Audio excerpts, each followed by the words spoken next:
सभी को नमस्कार, मेरा नाम अभिषेक है और आप देख रहे हैं आरआरबी एएलपी और टेक्नीशियन के लिए बेसिक साइंस और इंजीनियरिंग की क्लासेस। मैं आपको बेसिक साइंस और इंजीनियरिंग पूरा पढ़ा रहा हूँ, जो आपके एग्ज़ाम पर्सपेक्टिव से काफ़ी इम्पोर्टेंट होगा। मैंने पीछे की क्लासेस अगर आप देखते हुए नहीं आ रहे हैं, तो सबसे पहले उन क्लासेस को देखते हुए आइए। अगर आप बीच से देखेंगे, तो आपकी समझ विकसित नहीं होगी कि क्या पढ़ रहे हैं और क्या पढ़ाया जा रहा है और किस प्रकार से क्वेश्चन पूछा जाता है। तो अगर आप पीछे की वीडियोज़ को देखते हुए आएँगे, नोट्स बनाते आएँगे, तो आपको एग्ज़ाम टाइम में सिर्फ़ रिवीज़न करना होगा। मैं आपको पूरा बेसिक साइंस इंजीनियरिंग पढ़ाऊँगा। चलिए शुरुआत करते हैं आज की क्लास। मैं हीट और टेम्परेचर पढ़ा रहा हूँ आपको, जिसमें मैंने कन्वेक्शन पे बेसिक पर कन्वेक्शन के छोड़ा था, अब आज वहीं से स्टार्ट करते हैं। तो आइए, मैंने क्या-क्या बताया था एक बार आपको रिवाइज़ कर दूँ। अब कन्वेक्शन होता क्या है? तो कन्वेक्शन मैंने बताया था कि एक तरह का ट्रांसफ़र ऑफ हीट है। अब ये ट्रांसफ़र ऑफ हीट किसके थ्रू होता है?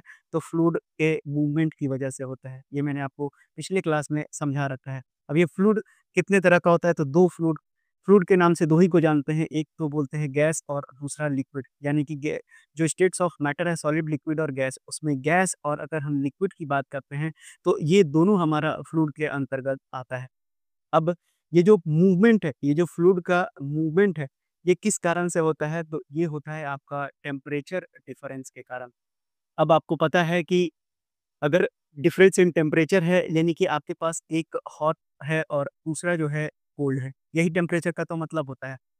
तो यानी कि अब अगर कोई भी मान लीजिए कि हवा है, यानी गैसीय की तो बात कर रहे हैं ना, सबसे पहले गैस की बात करते हैं। तो अगर हवा गर्म है, यानी कि मैंने क्या बात किया कि जो मेरा एयर है, अगर वो गर्म है, तो यानी कि उसकी डेंसिटी कैसी हो जाएगी? उसकी डेंसिटी हो जाएगी लेस। अब लेस डेंसिटी की वजह से अगर हवा गर्म है, मैंने बात की कि हवा कैसा है आपका? तो हवा गर्म है।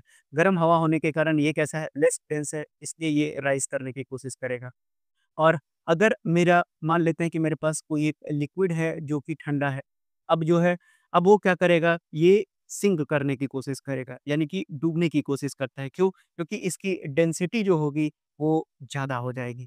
तो ये बात अब आपको समझ में आ गई होगी। अब मैंने बताया था कि ये कन्वेक्शन की प्रक्रियाएँ होती क्यों है? तो पहला फ्लूइड मूवमेंट के कारण, यानी कि जो फ्लूइड का मूवमेंट है, यानी कि हम कन्वेक्शन को क्या कहते हैं? ये फिजिकल मूवमेंट है। क्या है ये? फिजिकल मूवमेंट होता है यहाँ पर। किसका फिजिकल मूवमेंट होता है? तो फिजिकल मूवमेंट होता है हमारा फ्लूइड का। और फ्लूइड में मैंने 2 चीज़ बताए, गैस और लिक्विड, जो कैरी करता है हीट को एक प्लेस से दूसरे प्लेस पर। उसी तरह से मैंने अगला आपको समझाया कि टेम्परेचर डिफरेंस की वजह से। टेम्परेचर डिफरेंस की वजह से अगर हमारे पास अगर लेस डेंस अगर कोई फ्लूइड है, क्योंकि वो वार्मर ही होगा, अगर लेस डेंस है तो वो वार्मर होगा और इसके कारण वो राइज़ करने की कोशिश करेगा। वहीं जो कोल्डर फ्लूइड होगा वो डेंसर होता है और सिंक करने की कोशिश करता है। अब इसी के कारण से, इसी टेम्परेचर डिफरेंस के कारण से हमारे पास जो कन्वेक्शन पैदा होता है, उसको हम बोलते हैं नेचुरल कन्वेक्शन। ये मैंने आपको पिछली क्लास में समझाया था। अब यहाँ पर आ गया आपके पास नेचुरल कन्वेक्शन। लेकिन अब एक बात समझिएगा लिक्विड के केस में।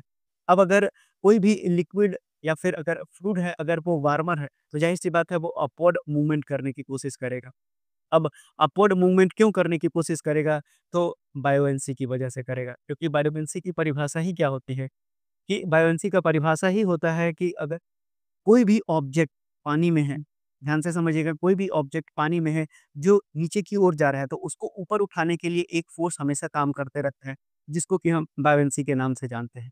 अब ये भी बात आपको क्लियर हो गया होगा। अब अगला मैंने बताया था आपको हीट ट्रांसफर, यानी कि मैंने आपको बताया था हीट का ट्रांसफर की वजह से भी कन्वेक्शन होता है। अब वो क्या था? मैंने आपको समझाया था कि मैंने आपको बताया था कि जैसे-जैसे फ्लूइड मूव करता है, वो अपने साथ हीट को कैरी करता हुआ चलता है। अब इसके कारण क्या होता है, जो थर्मल एनर्जी है उसका ट्रांसफर होता है वार्मर से लेके कोल्डर फ्लूइड में। यही मैंने आपको समझा के रखा था। तो अब अगर आप देखेंगे तो कन्वेक्शन को 2 भाग में बाँटा गया। एक को बोला गया नेचुरल कन्वेक्शन और दूसरे को हम क्या बोलते हैं, फोर्स्ड कन्वेक्शन। तो जैसा कि कन्वेक्शन की परिभाषा ही क्या है, तो कन्वेक्शन की परिभाषा ही है कि transfer of heat through the movement of a fluid की वजह से होता है। तो अगर उस मूवमेंट को कराने के लिए अगर हम फैन का यूज़ करते हैं, पंप का यूज़ करते हैं, ब्लोअर का यूज़ करते हैं, यानी कि कहीं न कहीं हम उसको क्या दे रहे हैं, किसी तरह का एक्सटर्नल सोर्स प्रोवाइड कर रहे हैं। तो जब एक्सटर्नल फ़ोर्स प्रोवाइड करते हैं, तो यानी कि वहाँ पर जो कन्वेक्शन की प्रक्रिया होती है, उसे हम बोलते हैं फ़ोर्स्ड कन्वेक्शन। यानी कि ये तब अकर करता है जब फ्लूइड को फ़ोर्स के द्वारा मूव किया जाता है बाय एक्सटर्नल फ़ोर्स के थ्रू। जैसे कि आपके पास फैन हो जाएगा, पंप हो जाएगा, जिसके लिए हीटिंग सिस्टम काम करता है। तो यानी कि ये बेसिक था जो मैंने आपको पिछले क्लास में समझा के रखा था। आई होप दोबारा से भी अब आपको ये बातें क्लियर हो गई होंगी। अब आइए हम लोग स्टार्ट करते हैं अगला टॉपिक। जो अगला टॉपिक है वो है मेरा न्यूटन्स लॉ ऑफ कूलिंग। तो आप हेडिंग डाल लेंगे न्यूटन्स लॉ ऑफ कूलिंग को। अब क्या होता है इसको डिटेल में समझते हैं। देखिए, न्यूटन्स लॉ ऑफ कूलिंग का मतलब क्या होता है कि आपको सबसे पहले बता दें तो ये एक फिजिकल लॉ है। अब फिजिकल लॉ है, अब ये डिस्क्राइब क्या करता है? तो ये आपको डिस्क्राइब करता है रेट ऑफ हीट लॉस को। क्या बताया मैंने? कि एक ऐसा फिजिकल लॉ जो डिस्क्राइब करता है आपको रेट ऑफ हीट लॉस को। किसका? तो ज़ाहिर-सी बात है किसी ऑब्जेक्ट का ही करेगा और किसके रिस्पेक्ट में करेगा? तो विथ रिस्पेक्ट टू अपने सराउंडिंग की। तो आई होप आपको इसका बेसिक डेफिनिशन क्लियर हो गया होगा कि न्यूटन्स लॉ ऑफ कूलिंग एक फिजिकल लॉ है जो डिस्क्राइब करता है रेट ऑफ हीट लॉस किसी ऑब्जेक्ट का अपने सराउंडिंग के रिस्पेक्ट में। यानी कि अब अगर मैं इसको प्रॉपर्ली लिखना चाहूँ, यानी जैसे हम लोग पढ़ाई करते हैं, अगर उस हिसाब से लिखना चाहूँ तो मैं क्या बोला कि मैंने बोला कि जो मेरा रेट ऑफ हीट लॉस है, वो मेरा क्या हो जाएगा? डायरेक्टली प्रोपोर्शनल हो जाएगा किसके? तो टेम्परेचर डिफरेंस के। क्या बोला मैंने? कि अब ये क्या हो जाएगा? टेम्परेचर डिफरेंस के डायरेक्टली प्रोपोर्शनल हो जाएगा। किसके बीच में? तो ऑब्जेक्ट और सराउंडिंग के बीच में। यही तो मैंने आपको समझाया है, तो बिटवीन ऑब्जेक्ट एंड सराउंडिंग। ये बात अब आपको याद रखनी है। यानी कि अब अगर हम इसको बहुत आसान भाषा में आपको समझाऊँ, तो यानी कि न्यूटन्स लॉ ऑफ कूलिंग का मतलब क्या हुआ? तो न्यूटन्स लॉ ऑफ कूलिंग का मतलब ये हुआ कि जितना हॉटर ऑब्जेक्ट होगा, यानी कि हॉटर द ऑब्जेक्ट, यानी कि जितना ज़्यादा ऑब्जेक्ट हॉटर होगा, उतने ही जल्दी वो क्या करेगा? कूल करेगा। तो the faster it will cool, the faster it will cool, यानी उतनी ही जल्दी ये क्या हो जाता है? ठंडा भी हो जाएगा। यही आपको क्या बताता है? न्यूटन्स लॉ का बेसिक बताता है। तो आई होप आपको न्यूटन्स लॉ ऑफ कूलिंग पूरे अच्छे से क्लियर हो जाएगा। अब यानी कि अगर हम फिजिक्स की बात करें, तो अब हम क्या पढ़ने जा रहे हैं? न्यूटन्स लॉ ऑफ कूलिंग को, और इसके हम लोग वेरी एक्सपेरिमेंटल प्रोसीजर को देखेंगे, यानी कि अब हम इसको डेराइव करने की कोशिश करेंगे। साथ ही साथ इसके एप्लीकेशंस को भी समझेंगे और उसके बाद इसके लिमिटेशंस को भी देखेंगे। तो आई होप ये बेसिक क्लियर हो गया होगा। कुछ बातों का और भी एक ख़्याल रखिएगा। अब देखिए, ख़्याल रखने वाली कौन-सी बात है? डायरेक्टली आपके एग्ज़ाम में पूछा गया अब वो सवाल है। और ये सवाल क्या है कि जो टेम्परेचर डिफ़रेंस होगा यहाँ पर, जो मैंने यहाँ पर अगर टेम्परेचर डिफ़रेंस लिखा है किसके-किसके बीच में? तो ऑब्जेक्ट और सराउंडिंग के बीच में। मैं लिख देता हूँ, ऑब्जेक्ट और सराउंडिंग के बीच में जो आपका टेम्परेचर डिफ़रेंस है, वो 40 डिग्री सेल्सियस से ज़्यादा नहीं होना चाहिए। यानी कि 40 डिग्री सेल्सियस बहुत कम है। यानी कि स्मॉल होना चाहिए, बहुत बड़ा हो जाएगा तो न्यूटन्स लॉ ऑफ कूलिंग काम नहीं करेगा। इस बात को आप ख़याल रखिएगा। और एक पॉइंट साथ ही साथ ये भी नोट कीजिएगा कि जो आपका न्यूटन्स लॉ ऑफ कूलिंग है, ये एक तरह का स्पेशल केस है। किसका स्पेशल केस है? तो स्टीफन बोल्ट्ज़मैन लॉ का। अब स्टीफन बोल्ट्ज़मैन लॉ क्या होता है ये आगे समझेंगे, परेशान नहीं होना है। तो स्पेशल केस है स्टीफन बोल्ट्ज़मैन लॉ का। लेकिन यहाँ पर जो टेम्परेचर डिफरेंस होना चाहिए, वो आपका स्मॉल होना चाहिए, और वो कितना होना चाहिए, ये भी मैंने आपको बता दिया, 40 डिग्री सेल्सियस से ज़्यादा नहीं होना चाहिए। तो याद रखिएगा, special case of Stefan Boltzmann law ही क्या कहलाता है? न्यूटन्स लॉ ऑफ कूलिंग कहलाता है, स्मॉल टेम्परेचर डिफरेंस के लिए। ये बहुत ही इम्पोर्टेंट बात है जो आपको एग्ज़ाम पर्सपेक्टिव से आपको काफ़ी काम करेगा। अब आइए न्यूटन्स लॉ ऑफ कूलिंग के हम फ़ॉर्मूला को समझते हैं। अब फ़ॉर्मूला क्या है? उसके बाद डेरिवेशन को भी देख लेंगे। देखिए, अगर मैं मानता हूँ कि मेरे पास टी जो कि फंक्शन है स्मॉल टी का, यानी कि ये दिया क्या हुआ है, यानी कि स्मॉल टाइम फंक्शन है किसका? दिए गए टेम्परेचर का। तो हम क्या बताना चाहते हैं? ये क्या है? Temperature of the object at a given time. ये आपका क्या बता रहा है? टी टी, यानी कि इस तरह से इसको डिनोट करते हैं। तो छोटा टी क्या हो गया? ये भी आप लिख लीजिए अपने कॉपी में, ये है आपका टाइम। अब अगर मैं मानता हूँ कि टीएस मेरा क्या है? कि टेम्परेचर ऑफ सराउंडिंग है। मैंने आपको बताया सराउंडिंग क्या स्पेलिंग में भूल गया भाई साहब। सर टेम्परेचर ऑफ सराउंडिंग है, और उसी तरह से मेरे पास T0 क्या है? तो ये है इनिशियल टेम्परेचर किसका? ओ है, यानी कि ऑब्जेक्ट हो गया। तो इस इनिशियल टेम्परेचर ऑफ ऑब्जेक्ट मान लीजिए कि क्या है आपके पास? टीओ है। उसी तरह से मैंने मान लिया कि एक कांस्टेंट के है, जिसको कि हम लोग क्या बोलेंगे, कूलिंग कांस्टेंट बोलते हैं। यही बात याद रखिएगा। अब जो है, अब ये जो कूलिंग कांस्टेंट है, अब ये जितने भी चीज़ें हैं, इनको हम मेजर किस में कर रहे हैं, याद रखिएगा कि मेजर्ड इन डिग्री सेल्सियस। मैं बता दूँ आपको पहले ही कि डिग्री सेल्सियस में इन सबको मेजर कर रहे हैं। तो अब देखिए जो फ़ॉर्मूला है इसके लिए, अब जो फ़ॉर्मूला है इसके लिए ये क्या होता है? तो ये होता है जो temperature of the object at a given time T, इसको कितना से दिया जाता है? तो ये दिया जाता है TS plus TO minus TS और ई की पावर माइनस केटी के बराबर होता है। तो बिल्कुल याद रखिएगा कि न्यूटन्स लॉ ऑफ कूलिंग का फ़ॉर्मूला क्या होता है कि अगर छोटा टी यानी कि गिवन टाइम में जो टेम्परेचर ऑफ ऑब्जेक्ट है अगर वो टी है, टीएस टेम्परेचर ऑफ सराउंडिंग है, TO initial temperature of object है, के कूलिंग कांस्टेंट है और यहाँ जितने भी टेम्परेचर दिए हुए हैं डिग्री सेल्सियस में मेजर कर रहे हैं। तो जो मेरा न्यूटन्स लॉ ऑफ कूलिंग का फॉर्मूला होता है वो टी टी बराबर होता है टी एस के प्लस टी जीरो यानी कि temperature initial temperature of object minus temperature of surrounding और इनटू कितना होता है ई का पावर माइनस केटी के बराबर यानी एक्सपोनेंशियल फंक्शन के बराबर होता है। अब ये कैसे आता है ये भी देखेंगे तो एक्सपोनेंशियल का ग्राफ भी आपको बताएंगे कि कैसे कर्व ग्राफ बनता है, बस उतना ही आपको याद रखना है, उससे ज़्यादा याद नहीं रखना है। तो ये था basic detail Newton's law of cooling का। चलिए अब आगे देखते हैं, तो अब आगे हम देखेंगे न्यूटन्स लॉ ऑफ कूलिंग के डेरिवेशन को। अब डेरिवेशन में हम क्या करते हैं कि मेरे पास एक हॉट बॉडी है जिसका टेम्परेचर मैंने टी मान रखा है और साथ ही साथ टी एस मैंने मान लिया है कि जो है मेरा टेम्परेचर ऑफ सराउंडिंग है। तो यानी कि रेट ऑफ हीट लॉस यानी कि हीट लॉस हो रहा है, तो यानी कि dq बाई dt हो जाएगा और नेगेटिव लेंगे क्यों? क्योंकि हीट जो है लॉस हो रहा है, याद रखिएगा हीट क्या कर रहा है, लॉस हो रहा है, इसलिए ये नेगेटिव साइन है। अब ये डायरेक्टली प्रोपोर्शनल हो जाएगा किसके? तो t माइनस टी एस के, वो मैं आपको पहले ही फॉर्मूले में सब कुछ दिखा चुका हूँ। तो अब ये क्या है, आपका ऑब्जेक्ट का टेम्परेचर है, वहाँ टीओ लिया था, मैं बताऊंगा कि ऐसा क्यों कर रहा हूँ, क्योंकि मुझे लिमिट लेना है और उसका इंटीग्रेट भी करना है। तो अभी तो फिलहाल t माइनस टी एस में लेके चल रहा हूँ। तो अब देखिए, अब अगर मैं इसको लिखता हूँ तो dq बाई dt की वैल्यू कितनी आ जाएगी? अब प्रोपोर्शनल के साइन को हटाइए तो ये कितना हो जाएगा आपका k into T minus T S हो जाएगा। अब देखिए, अब यहाँ पर k कांस्टेंट ऑफ प्रोपोर्शनैलिटी है। अब इसका जो वैल्यू है, अब अगर इसका वैल्यू जो है वो डिपेंड करता है, इसके ऊपर डिपेंड करता है, तो इसका डिपेंड करता है एरिया और साथ ही साथ एरिया और साथ ही साथ किस पर डिपेंड करता है? नेचर ऑफ मटेरियल पर, ठीक है? जो बॉडी का मटेरियल है उस पर।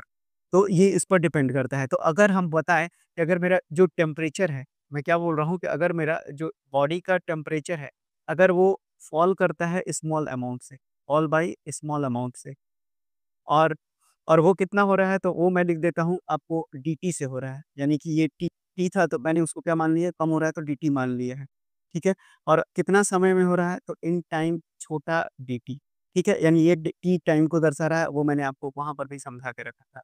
तो अब यानी कि जो dq होता है, ये कितना होता है आपका mc इंटू dt के बराबर होता है। ये कितना होता है? mc इंटू dt के बराबर, ये मैंने आपको पीछे बेसिक में पढ़ा रखा है कि dq बराबर कितना होता है? mc into dt। अब यहाँ पर m आपके पास क्या है? तो m जो है बॉडी का मास है और साथ ही साथ जो c है आपका वो क्या है? तो वो एक स्पेसिफिक हीट को दर्शा रहा है। किसका स्पेसिफिक हीट का दर्शा रहा है? तो स्पेसिफिक हीट ऑफ बॉडी है। ठीक है ना? Specific heat of the material of body, याद रखिएगा। तो यहाँ तक तो आई होप कोई दिक्कत नहीं होना चाहिए।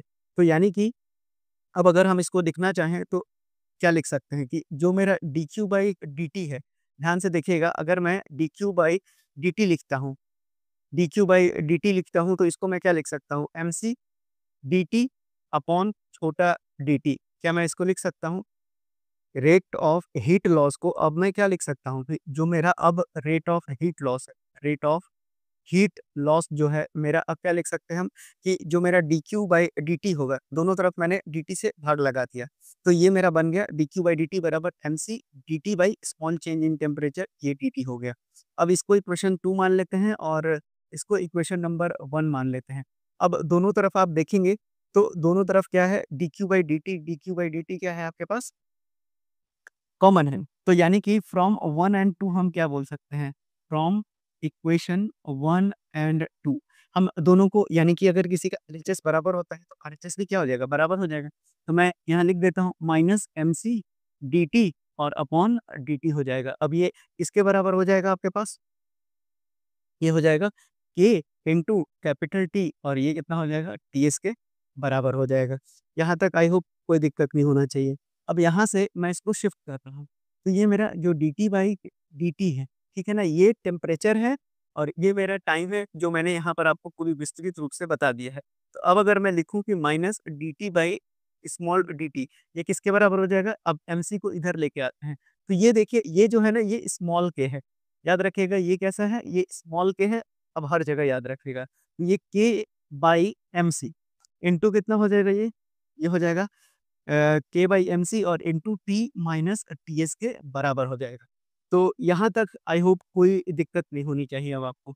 तो अब देखिए, अब मैं के बाई एम सी को मैंने क्या बोला कि अब अगर मैं लिखूँ के बाई जो एम मेरा एम सी है, अब मैं इसको एक और कांस्टेंट मान ले रहा हूँ कैपिटल के बराबर। अब ये भी मेरा क्या है, एक अनदर कांस्टेंट, याद रखिए। अब इसकी वैल्यू कितनी होती है, तो इसकी वैल्यू होती है छोटा के, यानी कि ये हो गया आपका स्मॉल के और ये आपका क्या होगा, दूसरा जो के आ रहा है वो लार्ज के है। तो अब उसकी वैल्यू कितनी हो गई, छोटा के बटा एम सी हो गई।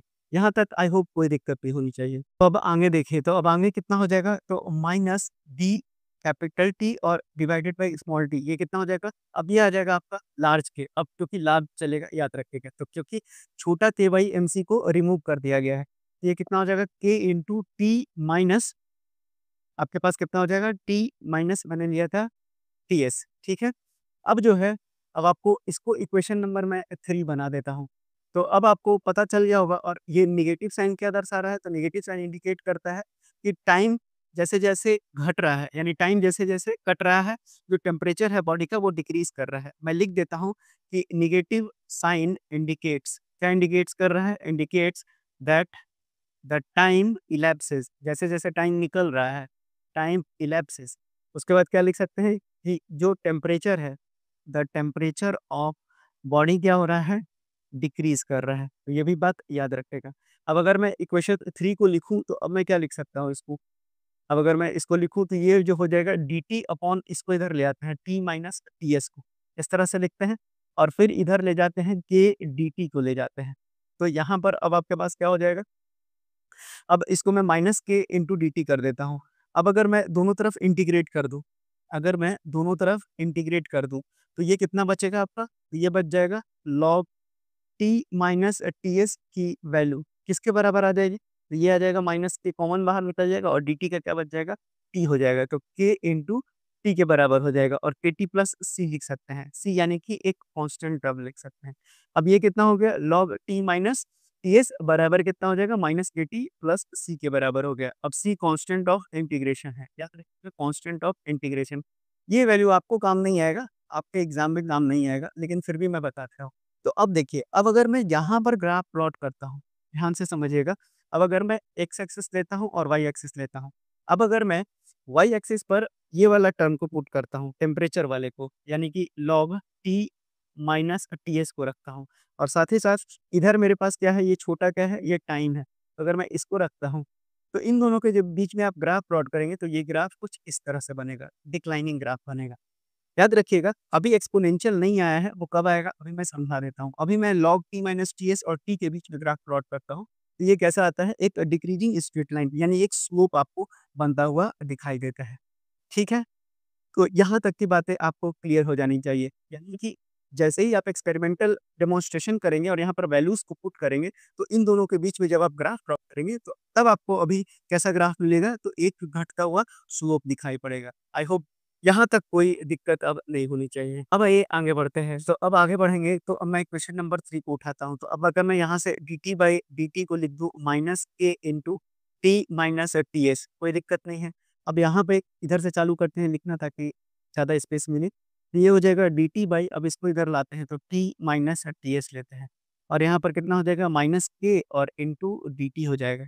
अब अगर मैं दोनों तरफ इंटीग्रेट कर देता हूँ, अब अगर मैंने दोनों तरफ इंटीग्रेट कर दिया और मैं यहाँ पर एक टर्म लिखने जा रहा हूँ, तो अगर मैं टीएफ मैंने एक टेम्परेचर मान लिया, मैंने बताया टेम्परेचर एट टाइम टी मान लिया है, ठीक है? किसी भी दिया गया, यानी कि ये मेरा कैसा है, तो इंस्टेंटेनियस लिख देता हूँ मैं, इंस्टेंटेनियस, इंस्टेंटेनियस टेम्परेचर है, यानी किसी भी दिया गया क्षण पे जो टेम्परेचर हुआ वो इंस्टेंटेनियस टेम्परेचर कहलाता है। और उसी तरह से अगर मैंने मान लिया आपको कि जो T0 है वो मेरा क्या है इनिशियल टेम्परेचर है, वो मैं पहले भी लिखवा चुका हूँ। ठीक है? अब जो है अब अगर मैं देखूँगा कि इसको जिसको कि मुझे इंटीग्रेट करना है, तो अब अगर मैं यहाँ पर लिमिट यहाँ तो लगेगा कितना 0 से T तक क्योंकि टाइम इनिशियल से चालू होगा, फाइनल से खत्म हो जाएगा। अब दिया गया क्षण पे टेम्परेचर क्या है आपके पास TF है, तो मैं इसको TF लिख देता हूँ और TF से कहाँ तक जाएगा ये बॉडी के टेम्परेचर तक। तो यानी कि मैंने T0 लगा दिया। अब लिमिट लगाने के बाद अब आप इसको सॉल्व कीजिए।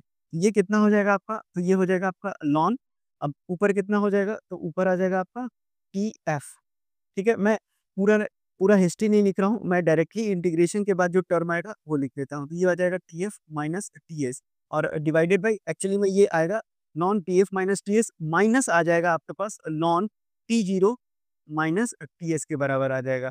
याद रखिएगा और ये कितना हो जाएगा 0 से T करेंगे तो माइनस के बाहर आ जाएगा और उसके बाद कितना हो जाएगा आपका T dt आ जाएगा। तो सॉरी माइनस के इंटू 1 dt आ जाएगा और 1 dt का क्या होता है टी होता है तो ये कितना होगा माइनस के टू टी के बराबर हो जाएगा। तो अब देखिए अब अगर मैं लॉन को उधर शिफ्ट करता हूँ तो लॉन जैसे ही उधर जाएगा तो वो कैसा फंक्शन हो जाएगा एक्सपोनेंशियल हो जाएगा। अब यहाँ कितना बचेगा ये हो जाएगा T F minus T S और ये कितना हो गया T0 माइनस टी एस। अब इसकी वैल्यू कितनी हो जाएगी अब इसकी वैल्यू हो जाएगी आपके पास ई की पावर माइनस केटी हो जाएगा। यहाँ तक आई होप आपको दिक्कत नहीं होगा। अब अगर मैं इसको लिख देता हूँ कि टी एफ माइनस जो टी एस है वो कितना हो जाएगा ई की पावर माइनस केटी और into T0 minus T S के बराबर हो गया।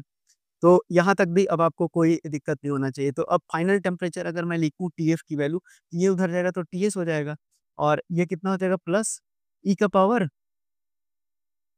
अब ये कितना हो जाएगा आपके पास ये हो जाएगा टी माइनस टी का पावर माइनस के टी चला गया बरोबर ठीक है। तो ये हो गया टी एस और प्लस टी का पावर माइनस के टी और इंटू कितना हो जाएगा T0 माइनस टी एस। और देखिए यही तो आपको लाना था जो मैंने शुरुआत में आपको फॉर्मूला जब रिवाइज कराया था तो यही फॉर्मूला आ रहा था बस अंतर क्या था वो मैं लिख देता हूँ। तो अब मैंने इसी टी एफ को क्या माना अब इसी टी यही तो टी एफ था क्या वहां पर टी यानी कि time is the function of temperature था तो इसी की वैल्यू तो आपको लाना था और वो कितना था temperature of surrounding plus T का पावर माइनस के टी और इनटू टी इनिशियल और माइनस टेम्परेचर ऑफ सराउंडिंग यही तो आपको लाना था और यही आपको यहाँ पर प्रूफ हो चुका है। तो आई होप अब आपको यहाँ पर कोई समस्या नहीं होनी चाहिए। यहाँ अब अगर मैं इनके बीच में ग्राफ को प्लॉट करता हूँ ध्यान से समझिएगा अब अगर मैं इसके बीच का ग्राफ को प्लॉट करता हूँ तो अब मेरे पास एक्सपोनेंशियल ग्राफ आएगा। तो अब अगर मेरे पास इधर टाइम दिया हुआ है इधर मेरा टाइम है और यहाँ पर मेरा टेम्परेचर है जो कि फंक्शन ऑफ टाइम है। तो यानी कि अब इसका ग्राफ कैसा बनेगा तो अब इसका ग्राफ इस तरह से बनेगा एक्सपोनेंशियल है ये कर्व ग्राफ बनेगा और ये जो ग्राफ है वो किसको शो कर रहा है तो यही शो कर रहा है कि जो टी फंक्शन है वो किसका है टेम्परेचर ऑफ सराउंडिंग प्लस ई का पावर माइनस के T into T0 minus T S को ये शो कर रहा है। तो ये थे न्यूटन्स लॉ ऑफ कूलिंग से संबंधित सारी बातें। अब न्यूटन्स लॉ ऑफ कूलिंग को एक्सपेरिमेंटली डेराइव भी करने के लिए आपको कैलोरीमीटर का यूज करना पड़ेगा ये बात आप याद रखें। चलिए तो अब आगे देखते हैं तो आगे अगर हम न्यूटन्स लॉ ऑफ कूलिंग के एग्जांपल्स को देखें तो एग्जांपल्स में आपको 2-3 बातें याद रखनी है जो आपसे एग्जाम में पूछा जाता है। सबसे पहला तो आपको याद रखना है कि मेल्टिंग ऑफ आइसक्रीम, ठीक है? और कई बार क्या करता है क्वेश्चन में कि कई बार सिर्फ क्रीम हटाकर आपसे पूछ देगा कि मेल्टिंग ऑफ आइस इसका एग्जांपल है तो न्यूटन्स लॉ ऑफ कूलिंग का एग्जांपल है। तीसरा क्या है? अब आप किसी भी चीज़ को कूलिंग डाउन कीजिए यानी कि कूलिंग ऑफ बीवरेजेज। अब बीवरेजेज का मतलब क्या होता है? पानी के अलावा जितना भी पीने वाला सामान है सब बीवरेजेज के अंतर्गत आता है और किस टेम्परेचर पे तो एक एम्बिएंट टेम्परेचर पे।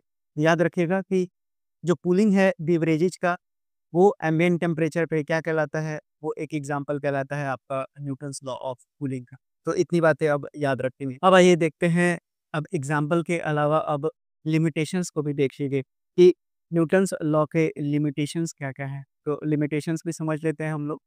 तो सबसे पहला लिमिटेशन क्या है कि शुरुआत में ही मैंने आपको बता दिया था कि जो हमारा टेम्परेचर डिफरेंस होता है, मैंने समझाया था कि जो टेम्परेचर डिफरेंस होता है किसके-किसके बीच का, जो सराउंडिंग है और साथ ही साथ ऑब्जेक्ट का, उन दोनों के बीच में कितना होना चाहिए? वेरी स्मॉल होना चाहिए। अब वो स्मॉल कितना था? मैंने बोला था 40 डिग्री सेल्सियस से ज़्यादा नहीं होना चाहिए। अब दूसरा क्या है कि जो आपका लॉस ऑफ हीट है, वो हमेशा किसके थ्रू होगा? वो ऑलवेज थ्रू रेडिएशन होगा, याद रखिएगा, हमेशा वो रेडिएशन के थ्रू होगा, ये भी बात याद रखिएगा। तीसरा आपको याद रखना है कि जो आपका सराउंडिंग टेम्परेचर होगा, जो आपका सराउंडिंग टेम्परेचर होगा, वो हमेशा मस्ट ऑलवेज रिमेन कैसा होना चाहिए?